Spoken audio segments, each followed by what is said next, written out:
किसान साथियों नमस्कार। किसान साथियों एक बार पुनः स्वागत है आपका अपने चैनल पटेल एग्रो फार्मिंग में।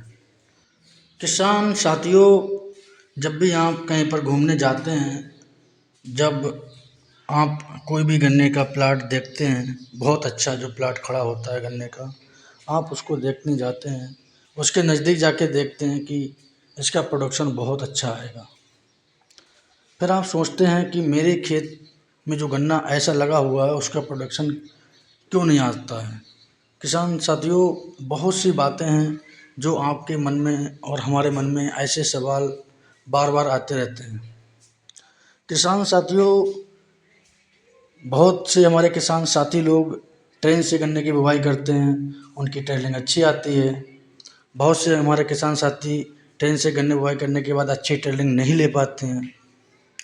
इसके अलावा बहुत से हमारे किसान साथी 28 इंच की डिस्टेंस पे जो गन्ना बोते हैं उसमें ट्रेलिंग अच्छी ले लेते हैं। बहुत से किसान साथी 28 इंच की दूरी पर बोए हुए गन्ने में अच्छी ट्रेलिंग नहीं ले पाते हैं। इसके अलावा किसान भाइयों बहुत से काश्तकार भाई हमारे अच्छा प्रोडक्शन लेने में सफल हो जाते हैं। बहुत से किसान साथी हमारा अच्छा प्रोडक्शन लेने में सफल नहीं हो पाते हैं। इस प्रकार के तमाम सवाल हमारे जहन में कहीं ना कहीं आते हैं। खेत की मिट्टी एक, किसान की मेहनत एक, किसान जितना बगल वाला पानी देता है उतना ही वो भी किसान पानी लगाता है, और सारे वो काम जो बगल वाला किसान करता है वो सारे के सारे काम पास वाला भी किसान करता है। उसके बावजूद भी दोनों किसानों के खेत में जब प्रोडक्शन निकलता है तो काफ़ी अंतर देखने को मिलता है।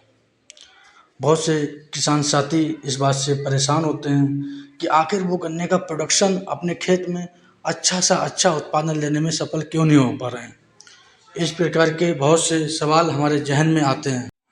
किसान साथियों हमारे किसान भाई ये भी आइडियाज़ लगाते हैं कि हो सकता है जो हमने वैरायटी सेलेक्ट की हो वो वैरायटी ज़्यादा अच्छा हमारे खेत में रिस्पॉन्स ना दिखा पा रही हो।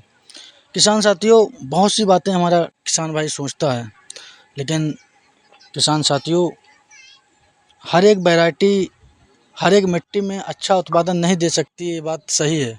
जैसे हम 14-201 की बात कर लें, कुछ हमारे सेलेक्टेड एरिया हैं वहाँ पे 14-201 बहुत अच्छा रिस्पॉन्स देती है।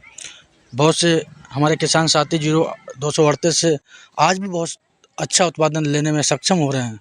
किसान साथियों इसके अलावा अगर हम बात करें तो 0118 से बहुत अच्छा उत्पादन लेने में बहुत हमारे किसान साथी सफल हो रहे हैं। इसके अलावा कुछ एरिया ऐसी हैं जहाँ पर 13-235 का उत्पादन बहुत अच्छा निकल रहा है। कुछ तो बातें वैरायटी के ऊपर डिपेंड करती हैं, लेकिन सारी की सारी बातें वैरायटी के ऊपर डिपेंड। किसान साथियों हमारे बहुत से किसान साथी अपने खेत में DAP, NPK, यूरिया का इस्तेमाल करते हैं। किसान साथियों बहुत से हमारे किसान साथी अपने खेत में देसी खाद का उपयोग करते हैं, लेकिन उसके बावजूद भी अच्छा प्रोडक्शन नहीं ले पाते। किसान साथियों हमें ये समझना होगा कि ना ही हम ज़्यादा DAP, NPK, यूरिया का इस्तेमाल करके अच्छा प्रोडक्शन ले सकते हैं, और ना ही हम देसी खाद का ज़्यादा उपयोग करके अच्छा प्रोडक्शन ले सकते हैं। बल्कि यहीं किसान साथियों इसके अलावा हमें यहीं पर सोचना पड़ेगा कि जो भी देसी खादें हैं या रासायनिक खादें हैं उनका जो रेशियो है वो सही मात्रा में रेशियो को अगर बैलेंस करके खेत में डाला जाता है तब अधिक से अधिक हमारे किसान भाई पैदावार लेने में सक्षम हो सकते हैं। इसके अलावा किसान भाई हरी खाद का भी उपयोग कर सकते हैं।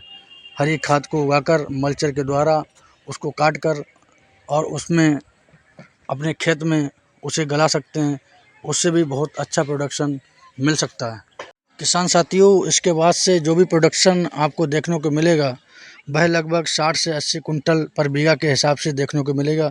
इसके बाद किसान साथियों आप जब भी अपनी पहली प्लांटिंग फसल की कटिंग करें तो वो फरवरी-मार्च के महीने में ही करनी चाहिए, और जब आप कटिंग करेंगे तब उसमें जो टेलर होंगे वह भी एक अच्छे ही देखने को मिलेंगे, जिससे कि आप गन्ने की दूसरी फसल भी का अच्छा उत्पादन लेने में सफल रहेंगे। धन्यवाद किसान।